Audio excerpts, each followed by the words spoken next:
The Hyundai Sonata gets a big refresh for the 2024 model year, and in this video I'm going to cover the exterior, the interior, take it on a drive, see what it's like out on the road, as well as talking about the fuel economy you can expect, and then the pricing and how it compares to the competition. So I'm standing next to the hybrid version here, which is actually forced on you if you want to go for one of these top limited trims. The only way to get a non-hybrid Sonata these days is to go for the base SEL trim or the N-Line version. Otherwise, it's hybrid for this SEL hybrid and also for the limited hybrid, which is what we have here. So they've simplified the structure, and I mean, getting the hybrid, it's not like it's a bad thing, because you get up to 51 mpg on the highway, you get really good efficiency, a huge amount of range out of a tank of gas, and you also get these fantastic looks here for 2024. And as far as refreshes goes, this is still based on the Sonata we saw introduced back in 2020.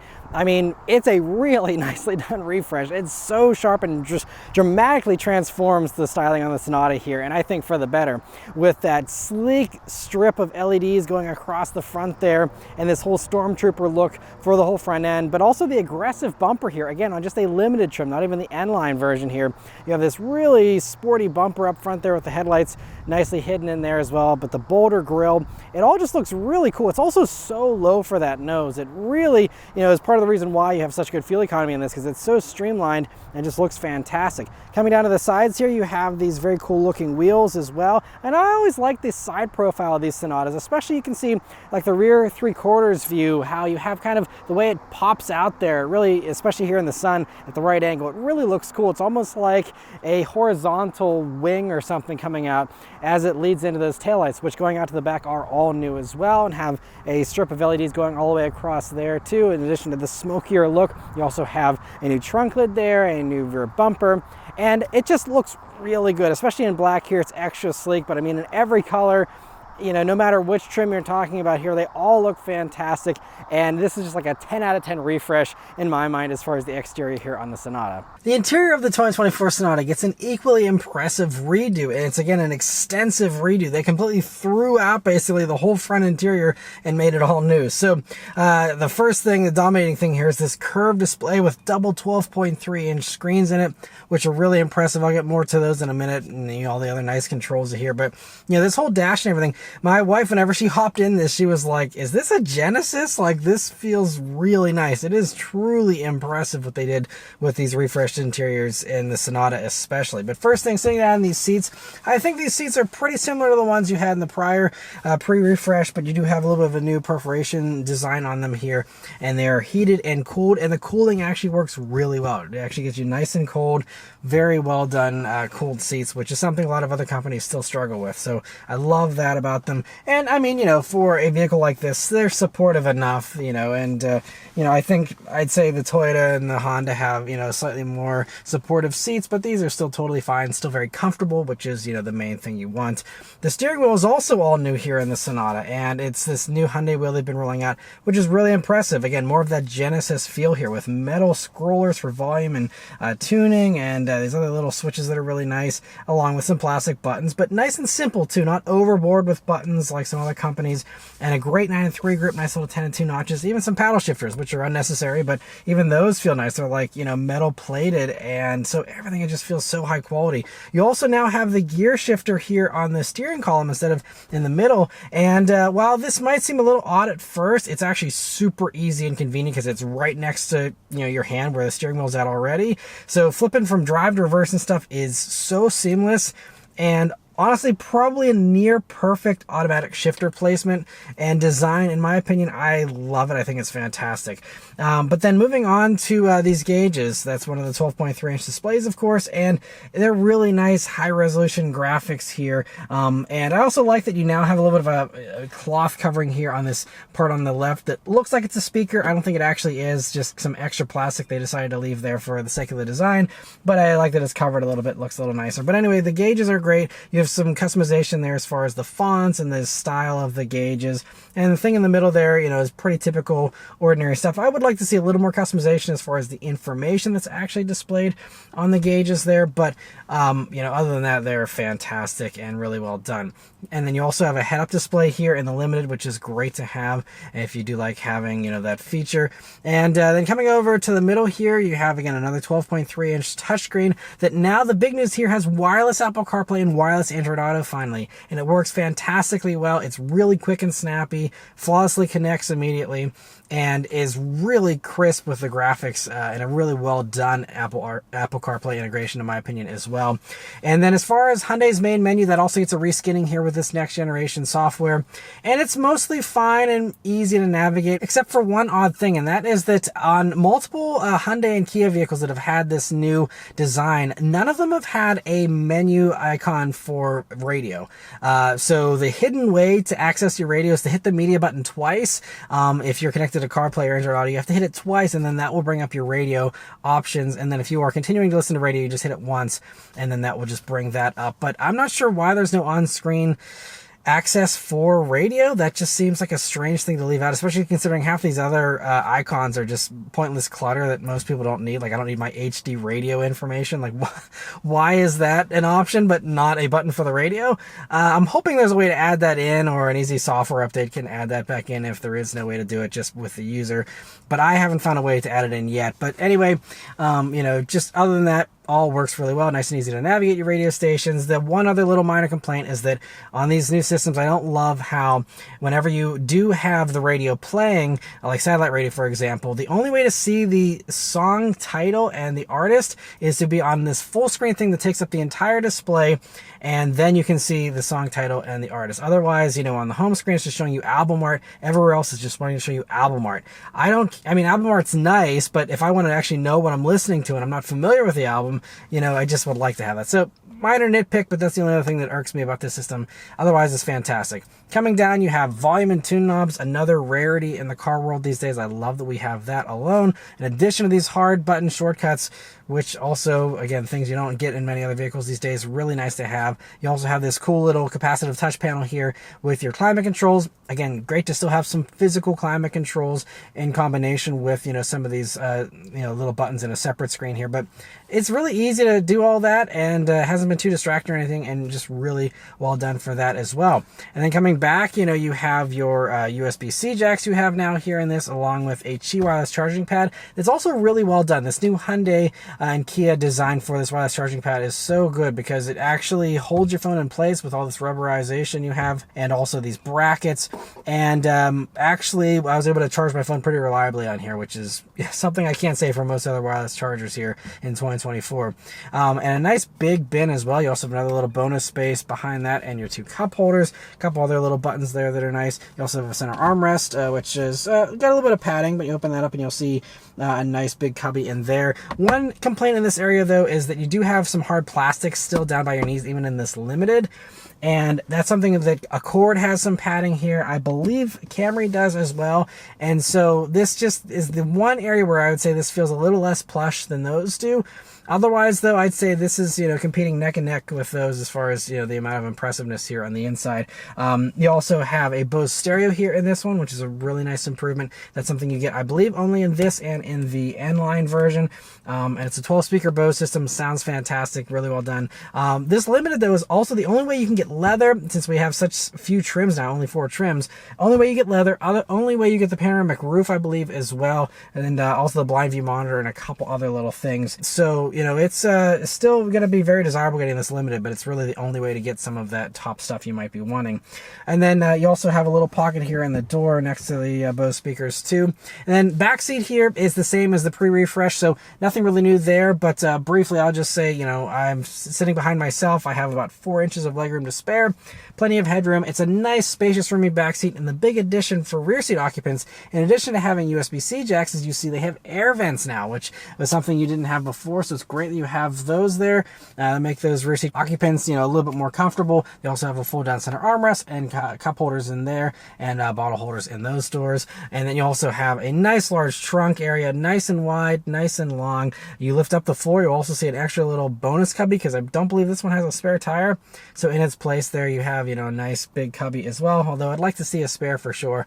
But you know, nice to get a little bit of extra space. But I mean, a really nice sized trunk, right in line with everything else here in this segment. But let's start up and go for a drive. The Sonata here has the new Hyundai key, which has the giant Hyundai logo there built into the buttons and all that in a creative way, although it took me a few vehicles before I realized it was actually the Hyundai logo.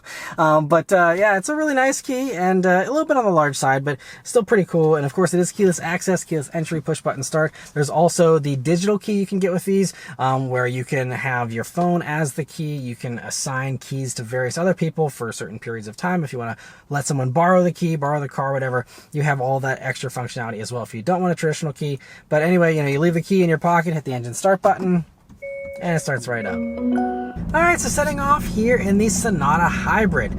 So the first thing you notice about it, well, most of the time you'll be setting off completely with just electricity.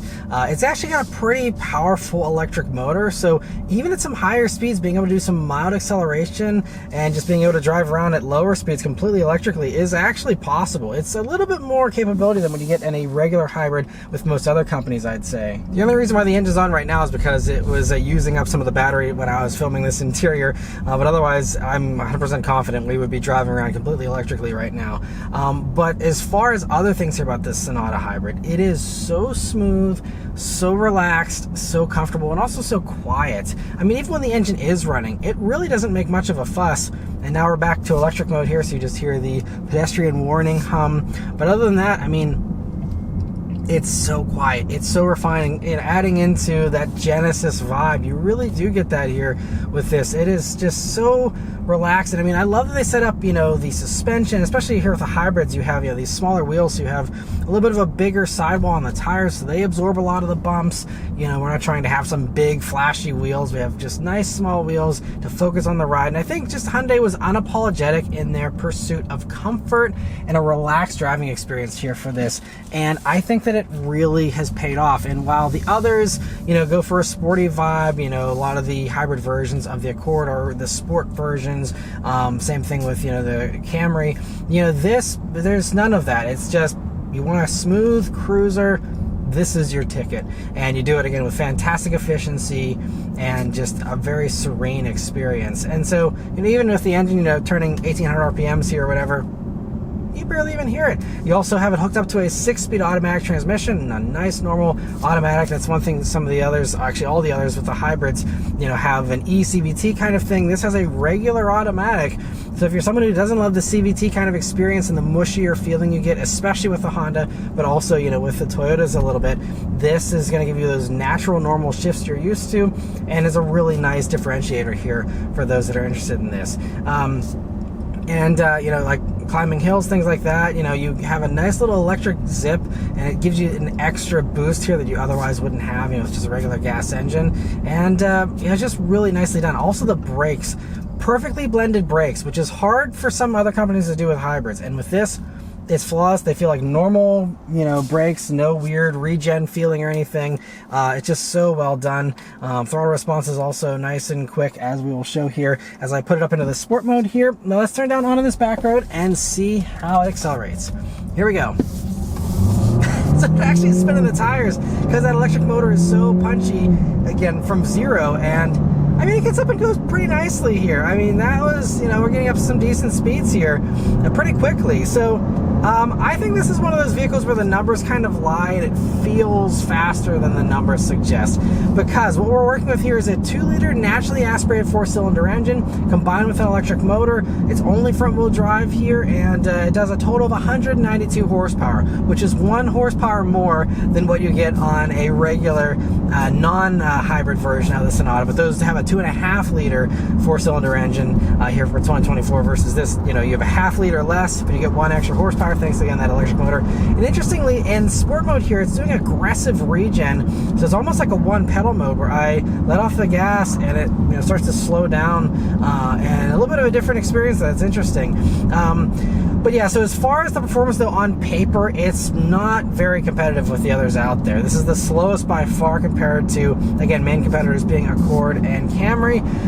This does, and according to Motor Trend, an 8.6 seconds 0 to 60 for these hybrid versions. And I mean, in Accord, they got like 6.8 seconds for the 0 to 60. I believe Camry's around 7 as well.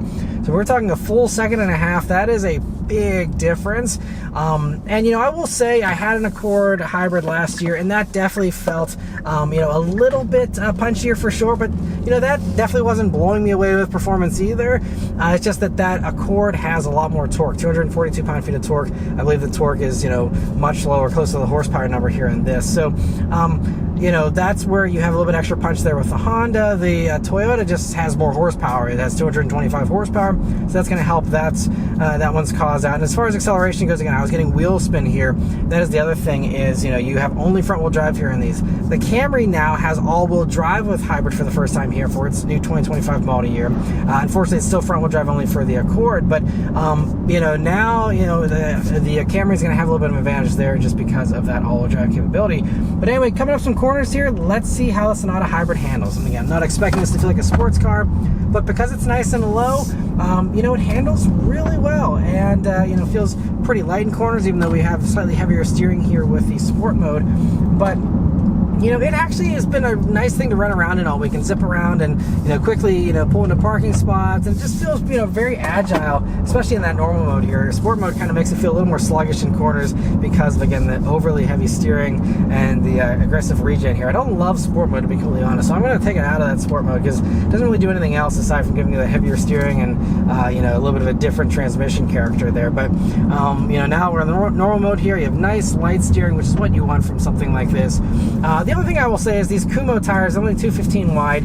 Again, they're set up for efficiency, not grip or performance. So, their limits are pretty low, and I found myself screeching the tires a couple of times this week just doing, mildly spirited cornering, I guess you could say. I didn't even think I was really doing anything that would, translate to any kind of tire squealing, but, it's low limits. But, that combined with, again, the punchy motor, from the electric, propulsion component, giving you just, a little bit of tire shredding and stuff. These tires just feel, a little less grippy than I would like personally, but again, I'm sure that's part of the goal of, getting the good fuel efficiency is you're going to have tires that don't have a ton of, grip here in a performance setting. So, just, be aware of that, but you can always swap tires if that's something that, you want to change. Very easy to improve on your own. And, even though this vehicle is nice and spacious feeling on the inside here, it feels pretty small on the road, so that I don't feel like it's this big thing or anything. So that also just makes it feel very friendly. It's very easy to park. You have, the 360 camera here on the Limited, so really good with, the park sensors and everything that it has here to help you navigate tight spaces. But you also just have really great visibility. You have a nice big windshield, nice skinny A-pillars, super thin A-pillars, honestly, with a little window here down by your mirrors, good view out of the back as well. And, you'll also have smart park in these, so even if you don't want to park it yourself, you can get out of the car, use the key, and it will automatically parallel park itself. And that's something that was heavily advertised a few years back on this generation Sonata when it first came out. So you have all that here. So you have as much assistance or as little assistance as you want, but it's a lot of assistance if that is something that would be appealing to you. But then whenever you're just cruising on a main road here, this road does generate some more road noise, so you might be hearing a little more of that road and tire noise here currently. But all week I've just been so impressed again with just how quiet and comfortable it is in here. And now we're out on the highway here in the Sonata Hybrid, and it's a really nice cruiser out here as well. I have the highway drive assist system on, which is the adaptive cruise control combined with lane keeping assist that they have. It's still a hands-on system, but it does give you, some lane keeping assist here, and just helps you to take some of the fatigue out of your driving. And that's all standard, by the way, on Sonatas in general, which is a really nice feature to have. And so that, in combination with all the other safety equipment you get here in these, like the blind spot monitoring is standard, rear cross traffic alert, all those things come standard here on these, and so that's a really nice touch. And we're going around a gentle corner here. We got an 18-wheeler right next to us, so I'm babysitting this system very closely. But it's doing a good job here of staying in the lanes. I had to give it a little nudge there just to make sure it wasn't getting too close. Because this system sometimes does go a little closer to the line than what I would like. And in past Hyundai and Kia and even Genesis systems, sometimes it has gone over the lines in the past. Hopefully with each model year, this gets a little bit better with the sensing capabilities and their abilities with this system in general. But it hasn't been one of the most trustworthy ones in my experience. But it's been doing an okay job here this time, and we got another gentle corner here coming up without anyone right next to us here, so we'll see how it does on this one. Here, yeah, it's taking it pretty well. And I also love with the head-up display here, it gives you such good information as far as what's going on with the system. It, it tells you where the blind spots are, and if there's anyone there, and lets you know if it's doing the steering assist or not, and your following distance, your speed settings, and all that is right there in the head-up display. And that's really great to have all that information right there, because some other systems will give you some of that, but not all of it. And so it allows you to really focus on the road ahead here and just relax while still, again, having your hands on the wheel. But again, the thing that impresses me the most out here on the highway is the fact that I'm cruising electrically for a lot of this, at over 60 miles an hour here. It's all doing it again just in the electric mode here, and that's how you get that awesome 51 mpg highway rating in these, because you can be doing a lot of that with free energy essentially, just from that battery pack. And so yeah, overall just a really nice highway cruiser. And again, it's just so good. You get all that safety equipment as standard, and stuff like even the blind view monitor, you're getting the limited here, but those are nice extra convenience things more so than safety things. But it's just great that Hyundai has you covered with all the standard safety tech. But the last couple of things I mentioned here though are the fuel economy, and then that pricing and how it compares to the competition. So as far as that fuel economy goes, like I said, these are rated at 51 mpg on the highway is the big number, but also they're rated at 44 mpg in the city and 47 combined. And it's surprising that we have a lower city rating, considering a lot of that around town driving can be done electrically. Not sure why that's the case, because other hybrids typically have higher rating there in the city. But regardless, as far as my fuel economy goes here, during my week of driving, I've been getting 39.3 mpg. And so I'm fairly happy with that, but that is still 5 mpg less than what I was hoping to get, at least with the city rating here. And I was hoping to kind of overperform that, even though I didn't do very much highway driving. But I was hoping again, all that electric driving I was doing would help me to get better fuel economy. 40 is still good, and that's actually better than what I got in the Accord Hybrid. The Accord Hybrid, the Sport Touring one that I had for a week, that I ended up getting 37 mpg in. And that was also front-wheel drive. Now, I haven't spent a full week with the Camry just yet for the new Camry Hybrid, but stay tuned for that. That will be coming very soon here. So we'll see if the Toyota can beat the Accord and the Sonata here as far as fuel economy goes during my weekend. Again, it's not a scientific test, just mostly around town suburban kind of driving. A little bit of highway mixed in is what has led to now a 39.5 mpg rating. And again, I've gone through very little gas, because this thing it told me it had 550 miles of range whenever I started off here with my week, and I'm still saying I have 511 miles of range. It doesn't even look like I took a tick out of the fuel gauge, honestly. So if you do a lot of driving, I'm sure that's where that average will rise, hopefully. But it just, again, the tank is so massive. I think some others are reporting you can get potentially over 600 miles of range out of a tank in this, which is just very, very impressive. And also a luxury feature in and of itself to not have to stop for gas very often, because it's just so efficient. The last thing to mention here is the pricing and how it compares to that competition. So as far as pricing goes, there's basically no options here on the Limited outside of the floor mats this one has. So this one is $38,560. And honestly, it's a lot of car. Before we even get to the competition, just, whenever you think about all the SUVs and all the other things out there that are so expensive, to get a fully loaded model with the electrified component to save you money on gas, and to have, heated and cooled seats, heated steering wheel, all these screens, all this comfort and luxury for comfortably under $40,000, that alone, I have to just say, on its own is fantastic. And it also does undercut both the Camry and the Accord, which are the main two competitors here. So as far as how it compares to those competitors, Camry is about $730 more expensive than this, but for that extra $730, you do get the option of all-wheel drive that opens up, which is an extra cost, but those just have that as a thing that's available. And then as far as the power, again, 225 horsepower in that Camry, a good bit more than this for only $700 upcharge. that alone, even if you only want front-wheel drive, could be, you know, a compelling reason to go for the Camry. You also have Toyota's legendary reliability.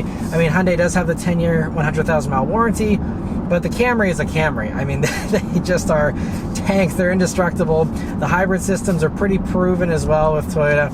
And also as far as fuel economy goes, it's going to come down to your driving as far as which one is more beneficial, because the Camry actually gets 4 better in the city, 4 mpg better in the city compared to this, but then it does 4 worse on the highway compared to this. So if you do a lot of highway cruising, this is probably going to be the better choice if you're looking for the most, you know, efficiency possible. But in city driving, it sounds like the Camry actually is going to have a significant improvement there over this, and so that is certainly another thing to keep in mind there as far as that goes. And I think the Camry is probably the strongest competitor. The Accord is also, though, a very strong competitor, but you do pay a price for the extra power of the Accord and the slight extra plushness you get in the Accord. The Accord also has a few strange things, like there's no satellite radio in that, you know, the Accord also doesn't have any kind of all-wheel drive option like the Camry does, so you know, more in line with this, honestly. But that Accord, though, is over $1,400 more expensive. It also has less power than the Camry, 204 horsepower, but you do get 242 pound-feet of torque there in that Accord. So that is going to be, you know, a nice punchy option as well. And again, according to Motor Trend's numbers, that is going to be the fastest one of the group. Also, that Accord gives up between 3 to 5 mpg, whether you're talking about city or highway driving. So it's not going to be as good fuel economy-wise. Again, talking about the limited, you know, top sport touring version of that Accord compared to this Sonata here. Now, if you go for one of the lower trims of the Accord, you can get better fuel economy.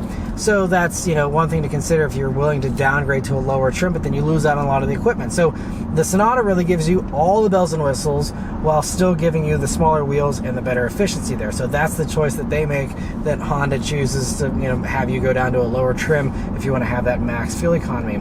But, you know, I think honestly, as far as the hybrid ones in these top 3, you know, with this and the Toyota and the Honda, I don't think there's really a wrong answer here. It just comes down to what your preferences are. If you want the best fuel economy with small wheels and all the luxury, I think this is probably the way to go, especially if you're a highway cruiser. Again, if you're doing a lot of city driving, sounds like the Toyota might be the better choice, or if you want all-wheel drive. And the Accord is going to give you the nice plushness and give you, you know, a little bit extra punch there, and is also, you know, a really great vehicle as well. I really like all 3 of them. But definitely stay tuned to check out my thoughts on living with a Camry hybrid for the week, if you're curious to hear about that, and also check out my review on the Accord hybrid if you are cross-shopping these to see all of my thoughts on that as well. But anyway, thank you all very much for watching. Let me know your thoughts on these in the comments below. Huge thanks to Hyundai for providing me here with this vehicle to review for you guys today. And yeah, thank you all very much for watching, and I'll see you guys in the next one. Take care.